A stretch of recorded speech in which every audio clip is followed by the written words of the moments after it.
fine because it's quite a big subject.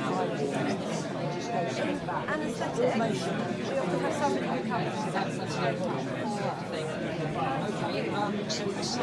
that obviously really important to know how to set up a scope.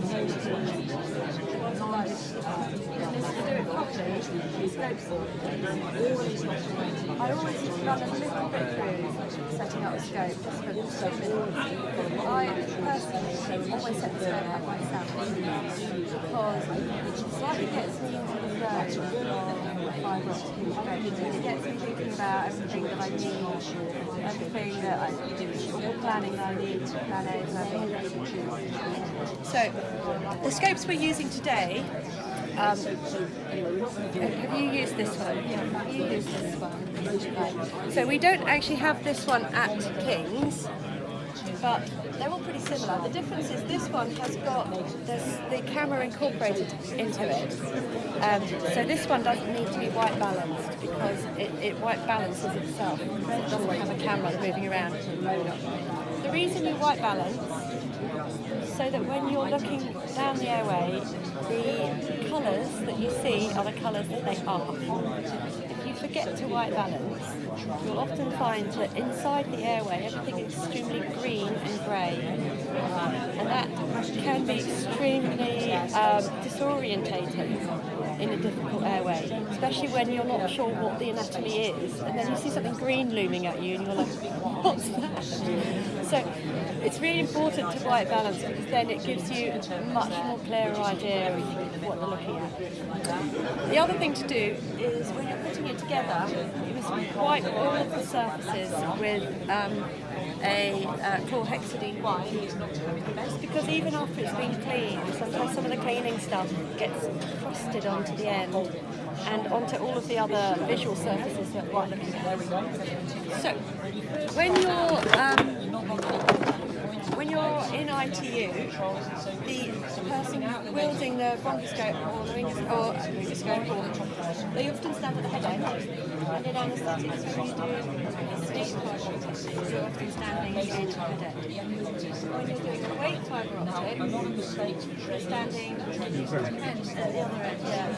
Exactly. So yes. So I like to stand at the front. Do you like to stand at the front? Do you find it a bit disorientating? So used to doing Yes. And there's not a lot of space in IT, so you stand where you can. I'll show you why I like to stand at the front in a bit. But first of all, what I'd like to see you do is just go in. Take your time.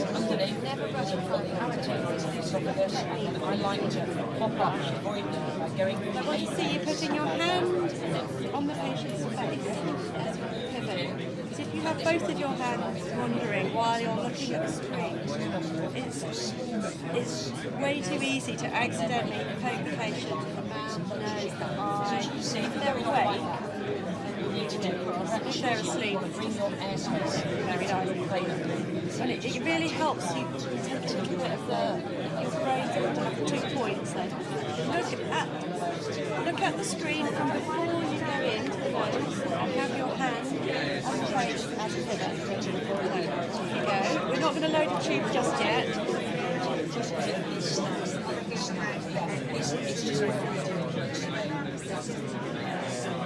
So keep that hand really high up in the air so that you don't have any redundant loops hanging. It's great.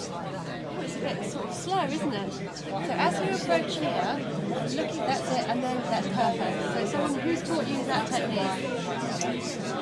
Everyone at East Winston. Yeah, that's perfect. Yeah. So did you see what she did?